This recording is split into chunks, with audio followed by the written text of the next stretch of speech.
You're watching India Global. I'm Gaurie Dwivedi. Before we get to the big stories in this episode, let's get you the headlines.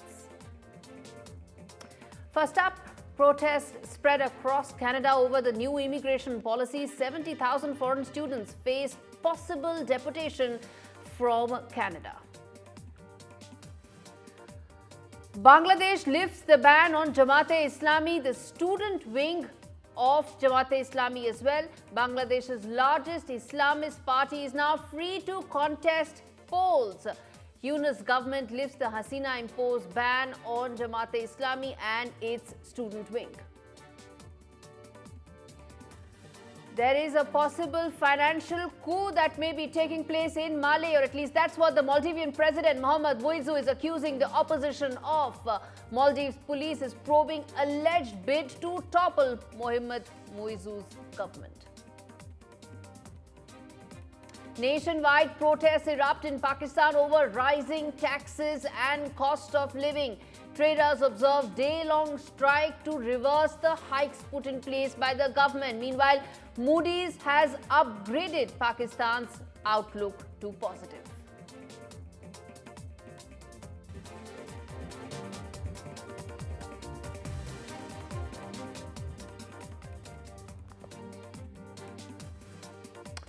All right, the big story that we are tracking right now is the latest coming in from Bangladesh. Muhammad Yunus addressed Bangladesh on Sunday, and he laid out a plan as far as what he thinks should be the transition for Bangladesh over the next couple of weeks, months, or possibly years. That hasn't been clearly stated by Muhammad Yunus. He also made a pitch that there needs to be a wide range of reforms before Bangladesh can transition to a democracy once again. But that has raised a lot of power struggle questions in Bangladesh. There is now also a lack of consensus over how and when this transition would actually take place. BNP, the opposition party taking on Sheikh Hasina's Awami League, which was barred from taking part in the elections last time around, is now very unhappy with this roadmap that Muhammad Yunus has laid out. Why? Because BNP says that there is no clarity on when the elections will take place.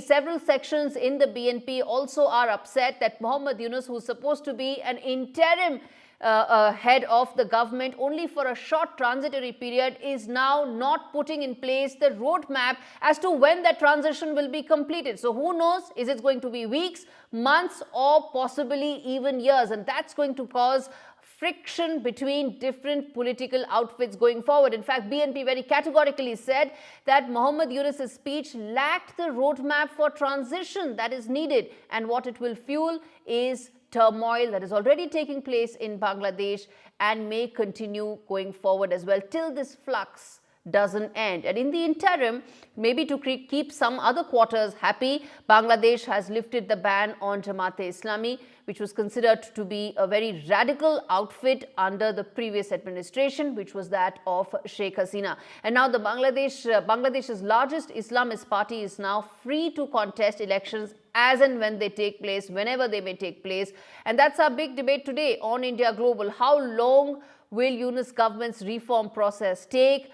What will be the transition? Most importantly, this interim phase, when will it end? It's not just me asking. It is not just Bangladeshis asking. It is the political outfits in Bangladesh who are now questioning as to how long this will go on before Muhammad Yunus starts and lays the groundwork for election. And that's our big discussion. Farid, Hossain, editor of United News of Bangladesh, joining me live on the broadcast. And we'll also get Veena Sikri, who's been the former High Commissioner to Bangladesh. Mr. Hossain, to you first. The voices that are coming in from BNP, they have been asking and they've questioned as to why Muhammad Yunus hasn't laid out clearly his transition to elections. And that's a question that many political outfits are now asking. Thank you. Yes, you are right that after Yunus's address to the nation the other day, what he said is that about the election, that they need some vital reforms in judiciary, in election commission, in police, in administration, in other institutions before an election can be held.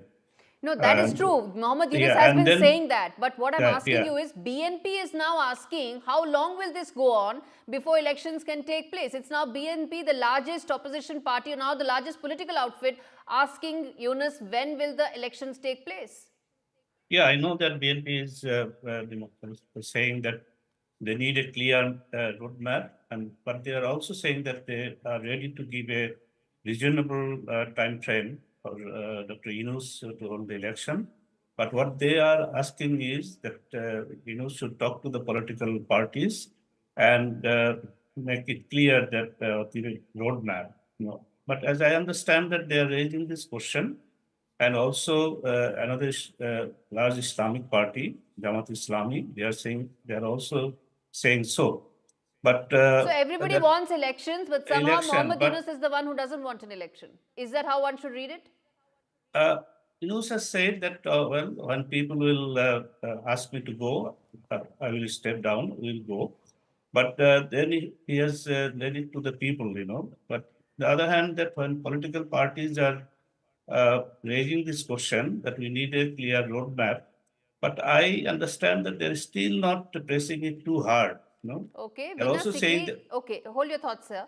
yeah, Veena yeah. Sikri, respond to that, and how do you read the situation? Everybody wants an election, but somehow Muhammad Yunus is not giving that timeline clearly to the nation, to the political outfits. Yes, I think it is becoming a matter of concern within Bangladesh because Bangladesh is a constitutional democracy.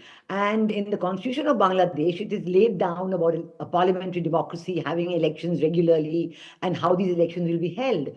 But now the government of the day in Bangladesh, the interim government, there is no constitutional backing to the way in which they have been formed. And when we say about, the people will decide, there are institutions in democracy like the Election Commission of India, Election Commission of Bangladesh, which is authorized to decide on this question and to hold regular elections. And if there has been a determination that the previous election, for whatever reason, was not fair or free, then it is up to the Election Commission of India to declare, Election Commission of Of Bangladesh, Bangladesh, sorry, ma'am, yes. Yes, yes. to declare when the next election will be held. In the meanwhile, there are a number of other worrisome indicators. For example, we do find that every day, various Islamist leaders who were in jail on various They are now getting sentences, free. I'm going to they're come now and being ask you released. that specifically about how do you read the situation about Jamaat-e-Islami now being the ban being lifted on the main political outfit as well as its student wing. I'm going to come to that in a bit. But before that, I want to ask you this, that if pressure is mounting on Muhammad Yunus, how do you read his next steps now? I mean, what do you think would be going in his back of mind? Because he said, I want reforms before I come about and commit to any election roadmap. How do you see Muhammad Yunus now from here on, ma'am? Veena Sikri. I think that the big question is reforms is a very important aspect. No doubt it's an important aspect because there is demand for reforms. But on the other hand, you also have a situation where leading editors in Bangladesh, leading writers in Bangladesh are saying that there is an increasing tendency for this very government, for the institutions under this government to do exactly what they were accusing the previous government of Sheikh Hasina of doing. For example, the police, action by the police, the question of people who have disappeared. Today, a journalist has died. The editor of that journalist, Gaurie TV news channel, has been arrested. There's no knowing where he is. And the people who are caught are being put under what is called an unknown category, unknown names. So anybody can be fitted into a murder charge under that. So in fact, there is big concern that the very same aspects, we have seen so many professors in Dhaka University, in Yes. nursing colleges, in medical colleges, having forced to resign.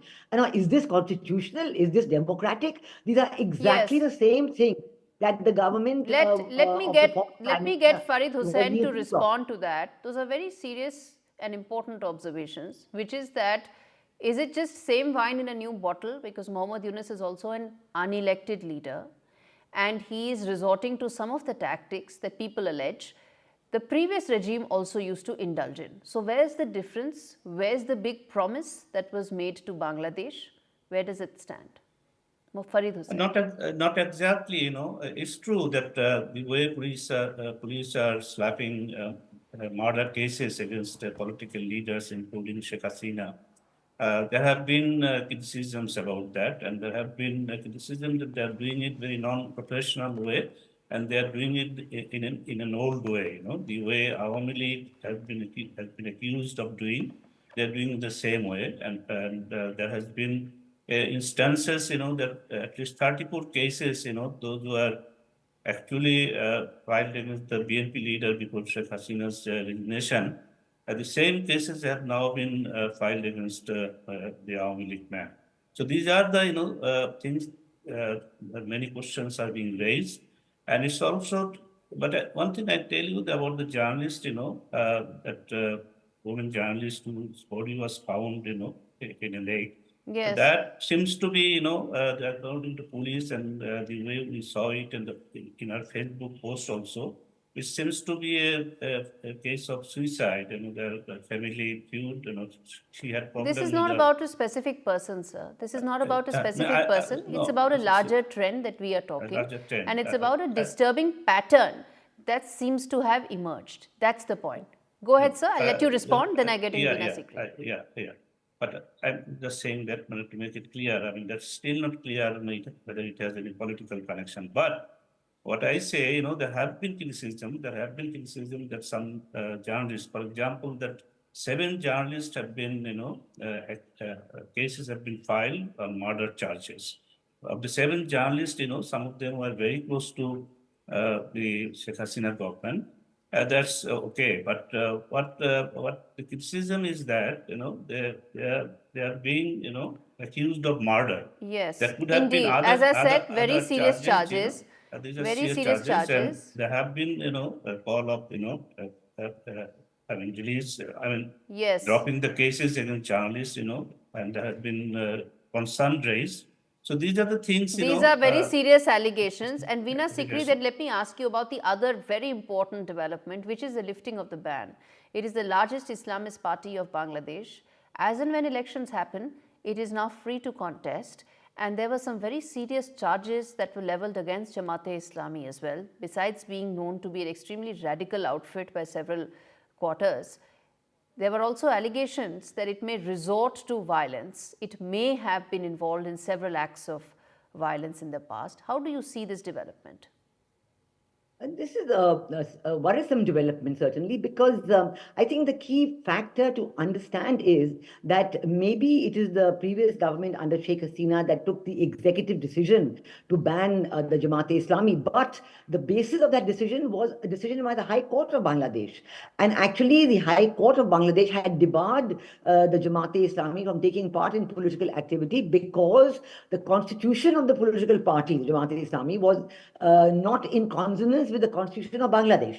And the question of whether the Bangladesh constitution is supreme, it has to be supreme. It has to be superior to that of any political party. But the political party constitution of Jamaat-e-Islami said that the Quran is superior to everything. So it's a question of a constitutional issue in Bangladesh, which had been raised and a judgment had been given by the High Court. Yes. Now that issue has been addressed by the present government of Bangladesh. On the other hand, we're seeing every day that the people who had been arrested for murder charges, the Ansarullah Bangla team and their relations with the Al-Qaeda, with the AQIS and all these terrorist organizations, yes, they are now released. And also we do know that even on the 5th and 6th of August, immediately after Prime Minister Sheikh Hasina left Bangladesh, there was a jailbreak, about 500 inmates, including those exactly, accused of jailbreak happened, yes. They have been walked out of jail, they're free. So we are very worried about very worrisome these developments. Veena Sikri, I'll have to interject you there.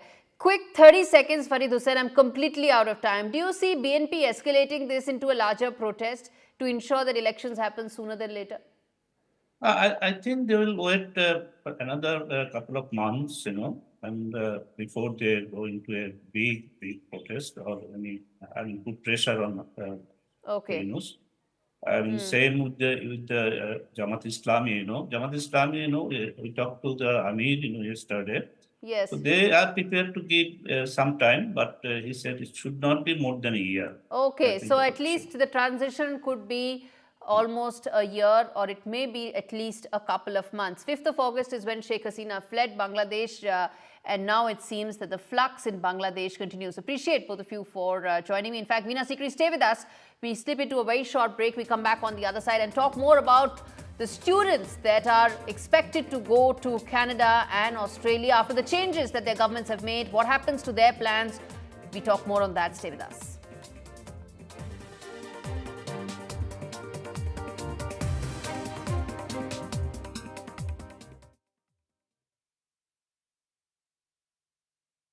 With retirement round the corner, I want to spend more time with my family and less time worrying about the numbers.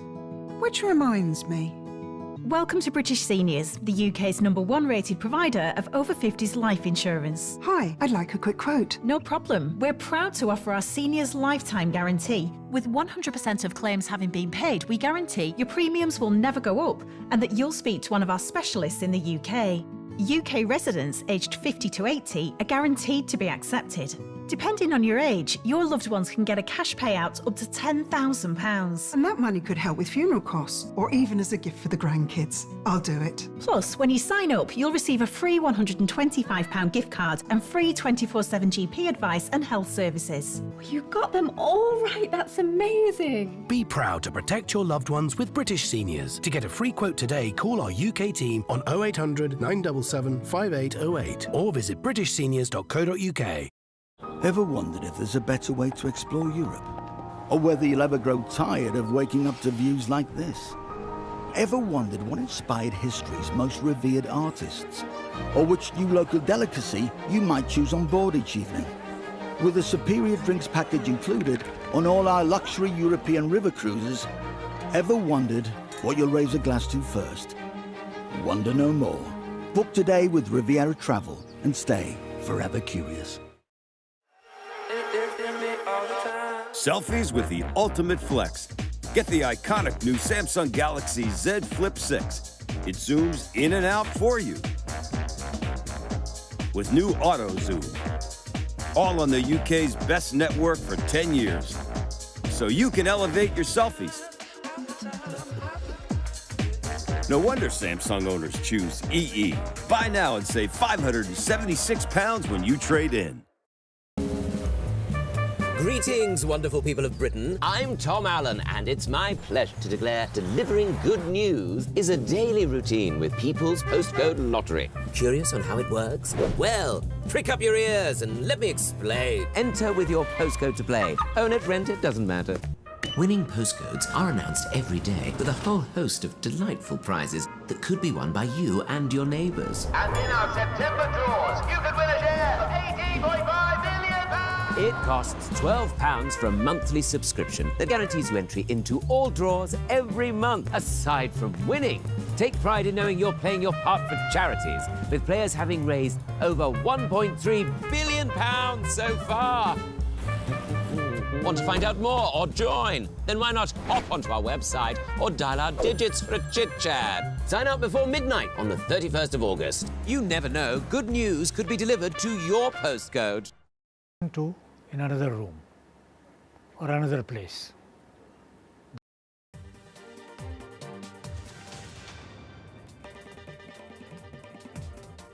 Welcome back. You're watching India Global with me, Gaurie Dwivedi. The other big story that we are focusing on today is the crackdown by countries as far as immigration is concerned. And all routes are now under scrutiny, whether it is the foreign student route or whether it is the low-wage worker route. But first up, the students route that is now being capped, whether it is in Australia or in Canada or in UK earlier before that. Now, Australia has capped the foreign student intake because there have been very high trends as far as immigration patterns are concerned.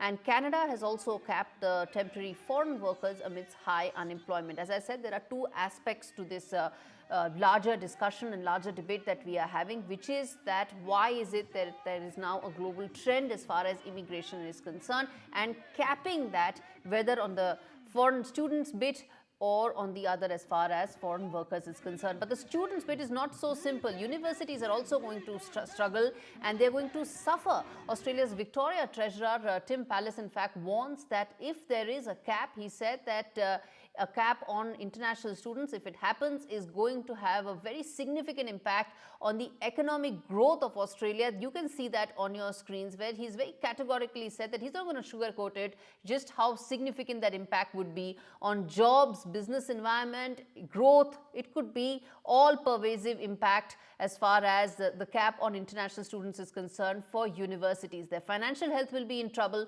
and so will be the economic scenario as well. Take a look at this story, this report that tells you just what are the changes that have been put in place, and then we come back and talk more about the impact it will have for Indian students. In a major crackdown against migration, Australia and Canada have introduced new laws to cap Indian migrants. In a bid to rein in record levels of migration that have increased house rental prices, the Australian government has announced to limit its foreign student intake to 270,000 next year. The move is set to have a considerable impact on Indian students going abroad for higher education. Government है वो students के बारे में इतना नहीं सोचती कि वो इतना बड़ा लोन लेते हैं. जैसे बाहर जाने के लिए पहले वीज़ा आता है, वीज़ा के लिए उन्होंने अप्लाई करते हैं तो लोन चाहिए होता है, एजुकेशन लोन. तो जो फाइनेंशियल लोन लेंगे हम, उस पर जो हमारी घर है, घर का लोन लेंगे, घर पे लोन लेंगे, किसी ना किसी पर लोन लेंगे. मैं ऑस्ट्रेलिया में जाना चाहती हूँ एंड लाइक ये डिसीजन देख के लाइक ऐसा लग रहा है कि गवर्नमेंट को इसके ऊपर थोड़ा ध्यान देना चाहिए. मेरा करियर कहीं ना कहीं वो हो रहा है, अफेक्ट कर रहा है उसे. और जो लोन्स ले रही है मेरी फैमिली एंड यहाँ का खर्चा, मैं एक्चुअली हरियाणा से बिलोंग करती हूँ.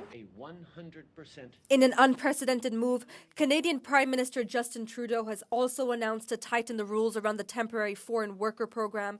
Starting next month, Canadian businesses will only be allowed to fill up to 10% of their workforce with low-wage foreign workers, down from the previous 20%. This decision comes in response to the rising unemployment rates in the country, and right after the UN released a report alleging that the program was a breeding ground for contemporary slavery. In a social media post uploaded by the Canadian Prime Minister, Trudeau stressed that the labour market has changed tremendously in recent years, which has shifted the focus on Canadian workers and youth. With new migration restrictions in Australia and Canada, avenues for Indian migrants are limiting foreign opportunities for students and workers. The question now arises, will these moves open up alternative education and employment hubs elsewhere? Samia Afsar for NDTV World. Okay, so I'm going to now get in one of such students who is said to be in Canada, who will go to Canada, and I want to understand from her how significant these new rules are and what is the kind of impact. And of course, Veena Sikri continues to be with us as well on India Global. But before I get in Veena Sikri, I want to get in Shreya Kasra, who is set to go to Canada for her higher studies. I want to understand from her, what does she and her family think of the new rules that have been put in place. Shreya, thanks and appreciate you joining me on India Global. Tell us what's the kind of thoughts that are going in your mind, and have you been counseled by your parents or counselors or the university that you're going to in terms of your next steps?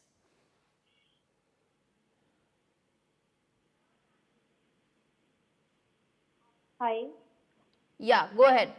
Yeah, my name is Shreya. Basically, they find will hard in admission due to capping. They are preparing for IELTS in Chandigarh, which is costing them 30 to 40,000 to stay in Chandigarh. They have arranged the financial as per requirements, and then certain capping will lead to disaster in their career as well as financial loss.